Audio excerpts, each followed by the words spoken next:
नया मिलेनियम शुरू होने वाला था, तो इसलिए लोग एक्स्ट्रा एक एक्साइटमेंट के साथ छुट्टियों पर जा रहे थे।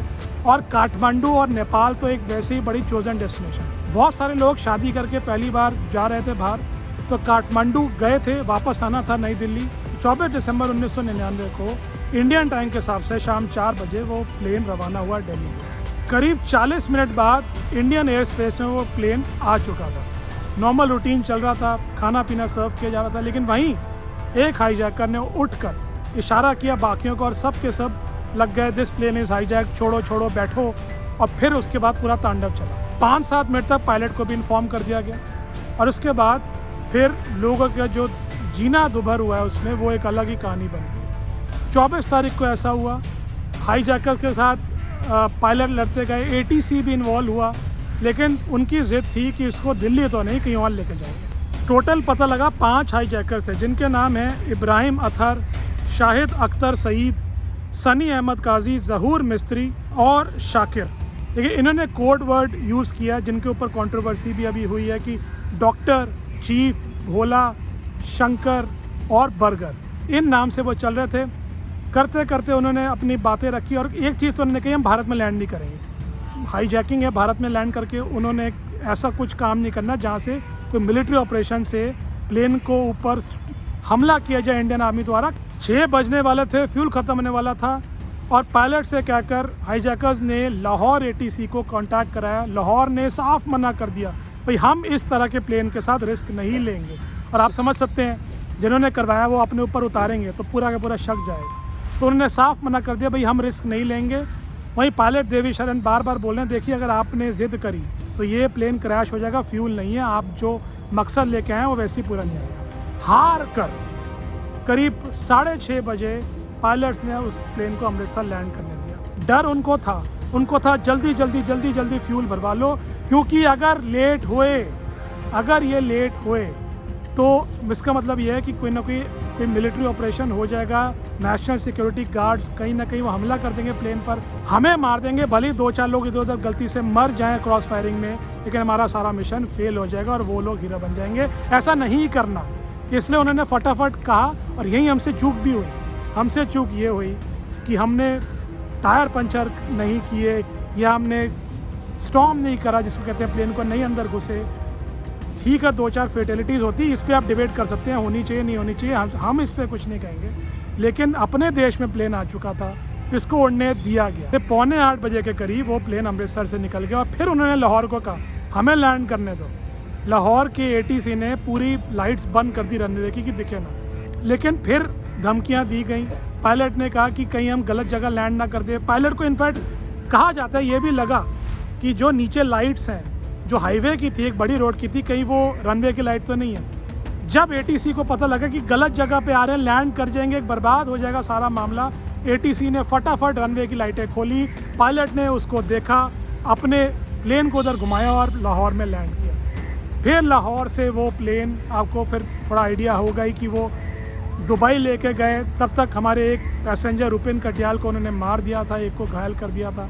किसी तरह से नेगोशिएशन इतने हुए कि दुबई में उन्होंने रुपिन कटियाल को उतारा और फिर वो वहाँ से चला गया कंदहार। फिर क्रिसमस के दिन, अगले दिन सुबह करीब 8:30 बजे वो प्लेन कंदहार टच कर चुका था। अब नेगोशिएशन की बारी थी। 1-2 दिन लगे टीम बनाने में, सॉर्ट करने में, टू एंड फ्रो होने में। तब तक बुरी हालत हो रही थी पैसेंजर्स की, टॉयलेट्स भर चुके थे, खाने को कुछ था नहीं।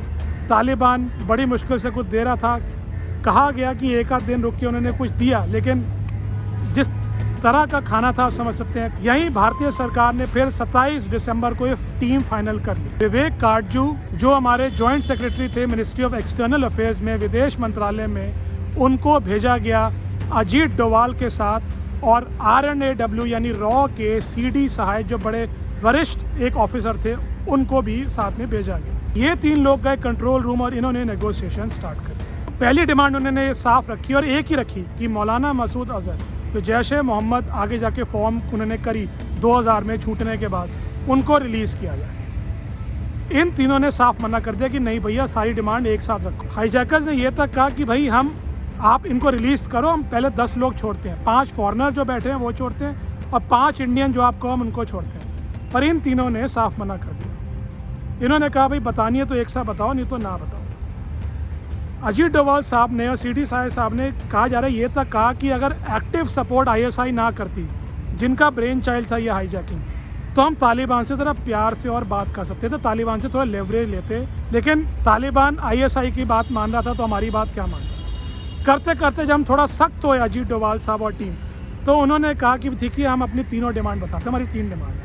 उन्होंने ये कहा कि हमें मसूद अजहर के अलावा 35 और यानी टोटल 36 आतंकवादी जो जेलों में बंद हैं, भारत सरकार ने पकड़े हैं, पुलिस ने, मिलिट्री ने पकड़े हैं, सारे के सारे आज़ाद चाहिए। उसके अलावा हमें सज्जाद अफगानी जो हरकतुल मुजाहिदीन के सर्वा थे, ड्रेडेड टेररिस्ट थे, वो दफन थे, भारत में उनको मार दिया था। उन्होंने कहा उनकी बॉडी हमें वहाँ से निकाल के दो। और तीसरा उन्होंने कहा $200 मिलियन हमें चाहिए। फिर अल्टीमेटली 3 लोग ही छोड़े गए और जिस पे नेगोशिएशन आके रुक गई, जिसमें थे मसूद अजहर, उमर शेख और मुश्ताक जरदार। अजहर को तो 94 में अरेस्ट कर लिया गया था, शेख को फॉरेनर्स की किडनैपिंग के लिए 94 में फिर साथ में अरेस्ट किया गया था, और जरदार के ऊपर तो कई मर्डर के केस थे, उसको 15 मई 1992 पे ही अरेस्ट किया गया था और वो जेल में बंद था। फिर 30 दिसंबर तक बात आ गई।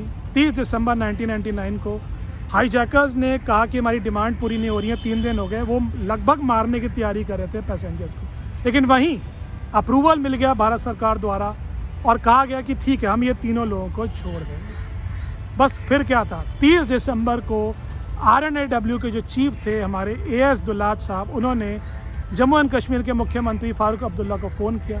उन्होंने कहा भाई ये जो 3 आतंकवादी आपकी जेलों में बंद हैं, क्योंकि आपकी जुरिस्डिक्शन आती है, आपको छोड़ना पड़ेगा। तो फिर क्या था, 3 आतंकवादी भारत से गए स्पेशल प्लेन में, कहा जाता है कुछ बड़े भारतीय अफसर भी थे, इंटेलिजेंस ऑफिसर भी थे, पुलिस ऑफिसर भी थे, मिलिट्री के लोग भी थे, सब गए।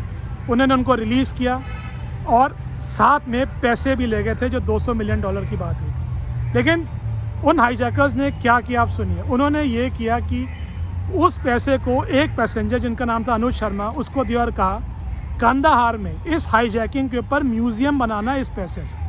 फिर वो 3 आतंकवादी जो छूट गए थे, मसूद अजहर और उनके साथी, उनको तालिबान ने फ्री पैसेज देकर ये कह दिया कि आप अफ़गानिस्तान पाकिस्तान बॉर्डर से आप पाकिस्तान चले जाएं। मसूद अजहर अभी भी वहीं हैं। और ये भी हाईजैकर्स ने कहा था कि पैसेंजर्स को कि हमारे सामने अफ़गान गवर्नमेंट का एहसान माने, तालिबान गवर्नमेंट का एहसान माने, तालिबान का एहसान माने कि आप छूट गए, ये तो आप छूटते नहीं। तो ये सब बातें हुई थी। हालांकि 2 मत हैं इस पर कि क्या ये छोड़ा जाना चाहिए था, नहीं छोड़ा जाना चाहिए था। पर जी अजीत डोभाल के खेमे में बात आई थी, बस वो ये थी कि जब कंधार पहुंच गया तो नेगोशिएशन आप कराएं, और उन्होंने सूझबूझ से 36 क्रिमिनल्स की डिमांड को 3 तक ला खड़ा किया, पैसे दिए, लेकिन वो डेड बॉडी वगैरह सज्जाद अफगानी की वो हटा दिया।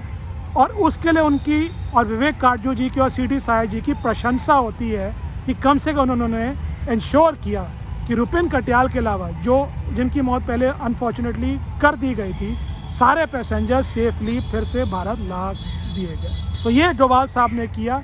और इस पूरी स्पेशल सीरीज जिनके एपिसोड के सारे लिंक मैंने डिस्क्रिप्शन में दिए हैं, आप देखना ना भूलें। पाकिस्तान, कश्मीर, सिक्किम, मिज़ोरम, केरला और ना जाने क्या क्या उन्होंने किया, सबके सीरीज़ के एपिसोड यहाँ पर हैं। नोटिफिकेशन के लिए बेल आइकॉन आपको दबाना ना भूलें। हमसे जुड़ने के लिए बहुत बहुत धन्यवाद। नमस्कार, जय हिंद, जय भारत।